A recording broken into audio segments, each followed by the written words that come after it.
স্বাগত দীপ্ত সংবাদে আপনাদের সাথে আছি আমি ইয়াসমিন সুমনা। শুরুতেই সংবাদ শিরোনাম।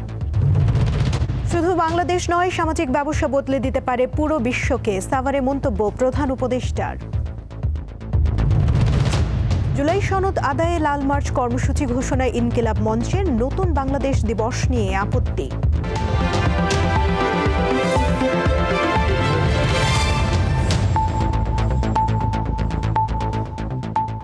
এবারে বিস্তারিত। অন্তর্বর্তী সরকারের প্রধান উপদেষ্টা ডক্টর মোহাম্মদ ইউনূস বলেছেন, পৃথিবীকে বদলাতে সকল জাতিকে ভূমিকা রাখতে হবে, অংশগ্রহণ করতে হবে সকলকে। ধ্বংসের আগে সঠিক পথ ধরতে সকলের প্রতি আহ্বান জানান তিনি।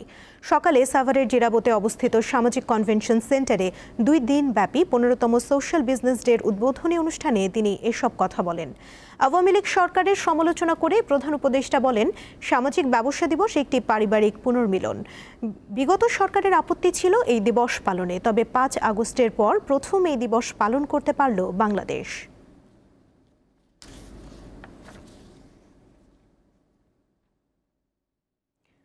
নতুন বাংলাদেশ ঘোষণার আগে জুলাই সনদ ঘোষণা করতে অন্তর্বর্তী সরকারের প্রতি দাবি জানিয়েছে ইনকিলাব মঞ্চ। এজন্য আগামী 1 জুলাই লাল মার্চ কর্মসূচি ঘোষণা দেওয়া হয় সংগঠনের পক্ষ থেকে। শাহবাগ থেকে মানিক মিয়া এভিনিউ পর্যন্ত এই লাল মার্চ পালন করা হবে। সকালে সংবাদ সম্মেলনে এসব তথ্য জানান ইনকিলাব মঞ্চের নেতারা। দিবস হবে একটা, 16 তারিখ যেটা ঘোষণা করেছে, অনুরোধ জানাচ্ছি শহীদ আবু সাঈদ দিবসের পরিবর্তে শুধু শহীদ দিবস করা হোক, এবং 36 জুলাই জাতীয় মুক্তি দিবস অথবা দ্বিতীয় স্বাধীনতা দিবস অথবা ছাত্র জনতার গণ অভ্যুত্থান দিবস জাতিগতভাবে আমরা পালন করব। এরপরে 8ই আগস্ট কোনো কিছু হবে না, হতে দেওয়া হবে না। হলে আমরা বিপ্লব বেহাত দিবস চূড়ান্তভাবে পালন করব। এবারের এইচএসসি পরীক্ষা শুরুর প্রথম দিনই ঢাকায় হৃদয় বিদারক এক ঘটনা ঘটেছে। নির্ধারিত সময়ে কেন্দ্রে পৌঁছাতে না পারায় পরীক্ষা দিতে পারেনি এক ছাত্রী। তার পরীক্ষা কেন্দ্র ছিল রাজধানীর সরকারি মিরপুর বাংলা কলেজ, কিন্তু মায়ের স্ট্রোকের কারণে কেন্দ্রে পৌঁছাতে তার 1.5 ঘন্টা দেরি হয়। শেষ পর্যন্ত পরীক্ষা দেওয়ার সুযোগ মেলেনি তার। এ ঘটনা পরে গণমাধ্যমে প্রকাশিত হয়, যা ঊর্ধ্বতন কর্তৃপক্ষের নজরে এসেছে। এ বিষয়ে শিক্ষা উপদেষ্টা জানান, মানবিক বিবেচনায় ওই শিক্ষার্থীর বিষয়টি গুরুত্বের সাথে দেখা হচ্ছে। তিনি পরীক্ষার্থীকে উদ্বিগ্ন না হওয়ার অনুরোধ জানান। শুক্রবার প্রধান উপদেষ্টার প্রেস উইং এই তথ্য জানিয়েছে। সনাতন ধর্মাবলম্বীদের অন্যতম ধর্মীয় অনুষ্ঠান শ্রী শ্রী জগন্নাথ দেবের রথযাত্রা উৎসব শুরু হচ্ছে আজ থেকে। সনাতনী রীতি অনুযায়ী প্রতি বছর চন্দ্র আষাঢ়ের শুক্লপক্ষের দ্বিতীয়া তিথিতে শুরু হয় এই রথযাত্রা।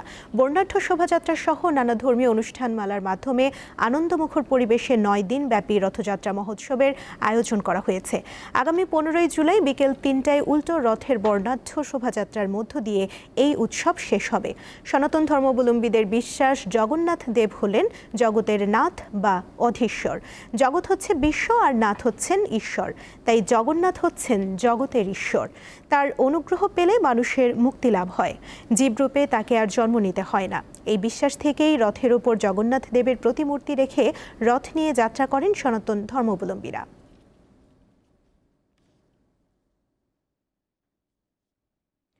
ময়মনসিংহের তারাকান্দা থেকে ধোবাউড়ার আঞ্চলিক সড়ক খানাখন্দে ভরা। মাত্র 30 মিনিটের দূরত্ব পার হতে 1.5 থেকে 2 ঘন্টা সময় লাগছে। প্রায় নষ্ট হচ্ছে যানবাহন, ভোগান্তিতে 2 উপজেলার কয়েক লাখ মানুষ। এই চিত্র একটি আঞ্চলিক মহাসড়কের। ময়মনসিংহের তারাকান্দা ধোবাউড়া চলাচলের একমাত্র সড়ক এটি। সড়কটির বেশিরভাগই ভাঙাচোরা। বাজার সংলগ্ন এলাকায় রাস্তায় বড় বড় গর্ত। বেহাল সড়কে চলাচল করতে ধোবাউড়া, ফুলপুর ও তারাকান্দা উপজেলার কয়েক লাখ মানুষের প্রতিদিনই ভোগান্তিতে পড়তে হয়। খুব সিরিয়াস, গাড়ি চালানি জানা এই বাঙ্গা রাস্তা হাঁটতে গেলে বেশি ভালো, গাড়ি ঘোরাচ্ছে অনেক কষ্ট আমরা রইতেছে। স্কুলের বাচ্চা কাচ্চারা যাইতেছে, ওরাও দুর্ঘটনা ভুগতেছে, মানে বিশাল সমস্যা। আমাদের সব অটো নষ্ট হয়ে যাইতেছে, আর হরতিনি জাম বাজে ট্রাক 2 একটা উল্টেই। খানাখন্দের কারণে ধীর গতিতে গাড়ি চলাচলের পরও প্রায়ই ঘটছে দুর্ঘটনা। এটা যে ভাঙ্গা দীর্ঘদিন ধরে ভাঙ্গা, এটা দিয়ে আমরা গাড়িতে চলতে পারতাছি না। এই রাস্তায় গাড়ি উল্টিতেছে, মানুষ দুঃখ পাইতেছে, মনে কর জনগণ কষ্ট পাইতেছে, পাবলিক বাচ্চাও দুঃখ পাইছে। আমরা এক প্রকার এখানে আবদ্ধ হয়ে আছি। ভয় করে ভাই, গাড়ি নিয়ে রাস্তায় ঢুকলে ভয় করে। রাস্তাটি সংস্কারের উদ্যোগ নেয়ার কথা জানান স্থানীয় সরকার প্রকৌশল অধিদপ্তরের এই কর্মকর্তা। যে সমস্ত জায়গা বেশি খানাখন্দে নষ্ট আছে সেই সমস্ত খানাখন্দগুলো আমরা দ্রুত ইমার্জেন্সি মেইনটেন্যান্স অর্থাৎ দ্রুত করে দেওয়ার প্রতিক্রিয়া আছে আমাদের। আমরা অতি দ্রুতই সেগুলো বাস্তবায়ন করার চেষ্টা করব। দ্রুত সংস্কার শেষে রাস্তাটি চলাচলের উপযোগী হবে এমনটাই প্রত্যাশা এলাকাবাসীর। দীপ্ত, বার্তা কক্ষ। দেশের গণ্ডি পেরিয়ে বিদেশেও সুনাম কুড়াচ্ছে নওগাঁর আম। চলতি মৌসুমে এরই মধ্যে বিভিন্ন জাতের 51 মেট্রিক টন আম ইউরোপ, মধ্যপ্রাচ্য সহ বিভিন্ন দেশে রপ্তানি হয়েছে। গত কয়েক বছরে আম উৎপাদনে রাজশাহী ও চাঁপাইনবাবগঞ্জকে ছাড়িয়ে গেছে নওগাঁ। চলতি মৌসুমে নওগাঁয় উৎপাদিত সুস্বাদু ও সুমিষ্ট আম্রপালি, বাড়িচার, বানানা, মিয়াজাকি সহ বিভিন্ন জাতের আম ইংল্যান্ড, ইতালি, সুইডেন, জার্মানি, সৌদি আরব, চীন সহ বিভিন্ন দেশে রপ্তানি হচ্ছে। বিদেশে আম রপ্তানিতে প্রয়োজন উন্নত প্যাকেজিং ও পরিবহন সুবিধা, মান নিয়ন্ত্রণ, রোগ ও পোকামাকড়ের কারণে আরোপিত বিধিনিষেধও রয়েছে। এছাড়া আন্তর্জাতিক বাজারে প্রতিযোগিতায় টিকে থাকতে হলে উন্নত জাতের আম উৎপাদন এবং প্রক্রিয়াজাতকরণের দিকে মনোযোগী হতে হবে বলে মনে করেন ব্যবসায়ীরা। বিভিন্ন দেশে রপ্তানি হচ্ছে, তো যে পরিমাণটা রপ্তানি হচ্ছে এটা আসলে আমাদের জেলার জন্য যথেষ্ট নয়। সাপাহারে যদি আমাদের একটা স্পেশাল কোটা থাকে তাহলে আমরা সেক্ষেত্রে আম রপ্তানিটা বিদেশে করতে আমাদের জন্য সুবিধা হবে। দেখতেছেন এটা হলো থাইল্যান্ড ব্যানানা। এই আমটি আমরা বিদেশে পাঠানোর জন্য খুবই পরিশ্রম করে একবার সুন্দর কালার করছি। আশা করি যেন আমাদের সাপা থেকে আম যেন বাইরে যায় বেশি করে। চলতি বছর নওগাঁয় 30,500 হেক্টর জমিতে বিভিন্ন জাতের আম চাষ করা হয়েছে, যার মধ্যে সবচেয়ে বেশি চাষ হয়েছে আম্রপালি। কিভাবে আমটা হারভেস্ট করার সময়সীমার সাথে আম পরিপক্কতার সাথে খেয়াল রেখে আমগুলো বাইরে পাঠানোর জন্য চেষ্টা করতে হবে। এবছর এই জেলা থেকে আরো বিদেশে গত বছরের তুলনায় আরো বেশি আম বিদেশে রপ্তানি। জেলায় এবার 4 লাখ টন আম উৎপাদনের লক্ষ্যমাত্রা নির্ধারণ করা হয়েছে। দীপ্ত, বার্তা কক্ষ। আন্তর্জাতিক প্রসঙ্গ। পারমাণবিক ইস্যুতে যুক্তরাষ্ট্রের সঙ্গে নতুন করে আলোচনায় বসার কোনো পরিকল্পনা নেই বলে জানিয়েছেন ইরানের পররাষ্ট্রমন্ত্রী আব্বাস আরাকচি। দেশটির রাষ্ট্রায়ত্ত টেলিভিশনে দেয়া এক সাক্ষাৎকারে এই মন্তব্য করেন তিনি। আগামী সপ্তাহে ইরানের সঙ্গে বৈঠকের সম্ভাবনা রয়েছে বলে ট্রাম্প দাবি জানানোর পর তেহরানের পক্ষ থেকে এবার তা নাকচ করা হলো। পাশাপাশি ইরান ইসরায়েল যুদ্ধবিরতি চললেও থেমে নেই ষড়যন্ত্র। এবার ইসরায়েলের প্রতিরক্ষামন্ত্রী জানিয়েছেন, কার্যকর সুযোগ পেলে যুদ্ধের 12 দিনে ইরানের সর্বোচ্চ ধর্মীয় নেতা খামেনিকে হত্যা করা হতো। সেই চেষ্টা অব্যাহত রয়েছে বলে উল্লেখ করেন ইসরায়েলের প্রতিরক্ষামন্ত্রী।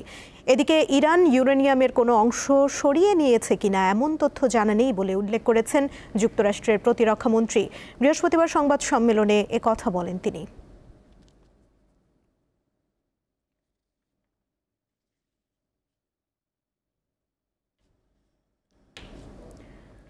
অবরুদ্ধ ভূখণ্ড গাজায় স্থানীয় সময় বৃহস্পতিবার ইসরায়েলি হামলায় আরও অন্তত 71 জন ফিলিস্তিনি নিহত হয়েছেন। আহত হয়েছেন আরও বহু মানুষ। গাজার সরকারি মিডিয়া অফিস জানিয়েছে, গত এক মাসে উপত্যকাটিতে ত্রাণ সহায়তা নিতে গিয়ে ইসরায়েলি বাহিনীর হাতে কমপক্ষে 549 জন ফিলিস্তিনি নিহত হয়েছেন এবং 4000-এর বেশি আহত হন। এতে করে অবরুদ্ধ এই উপত্যকাটিতে নিহতের মোট সংখ্যা 56,250 ছাড়িয়ে গেছে। গাজার মন্ত্রণালয় বলছে, বহু মরদেহ ধ্বংসস্তূপের নিচে ও সড়কে পড়ে আছে, যেগুলোর কাছে উদ্ধারকারীরা পৌঁছাতে পারছেন না। আল জাজিরা জানিয়েছে, দক্ষিণ গাজার আল মাওয়াশি এলাকায় বাস্তুচ্যুত ফিলিস্তিনিদের একটি তাঁবুতে ইসরায়েলি সেনাবাহিনীর হামলায় একজন চিকিৎসক এবং তার ভাগ্নি নিহত হয়েছেন। যুক্তরাষ্ট্রের নিউ ইয়র্কের মেয়র নির্বাচনে ডেমোক্র্যাট দলীয় প্রার্থী ভারতীয় বংশোদ্ভূত জোহরান মামদানিকে ঘিরে বিস্ফোরক মন্তব্য করেছেন বলিউড অভিনেত্রী ও বিজেপি সাংসদ কাঙ্গানা রানাওয়াত। সামাজিক যোগাযোগ মাধ্যম এক্সে এক পোস্টে কাঙ্গানা দাবি করেন, অতীতে টাইমস স্কোয়ারে এক প্রতিবাদ কর্মসূচিতে জোহরান হিন্দুদের গালি দিয়েছিলেন এবং দেবতা রামকে নিয়ে অপমানজনক মন্তব্য করেন। কাঙ্গানা আরও লিখেন, গুজরাটি লেখক মেহমুদের পুত্র জোহরান মামদানির কথা শুনে ভারতীয় নয়, অনেক বেশি পাকিস্তানি মনে হয়। 33 বছর বয়সী জোহরান মামদানি নিউ ইয়র্কের অ্যাসেম্বলি মেম্বার হিসেবে পরিচিত ছিলেন। এবার ডেমোক্রেটিক পার্টির পক্ষ থেকে মেয়র প্রার্থী হিসেবে নির্বাচিত হয়েছেন তিনি।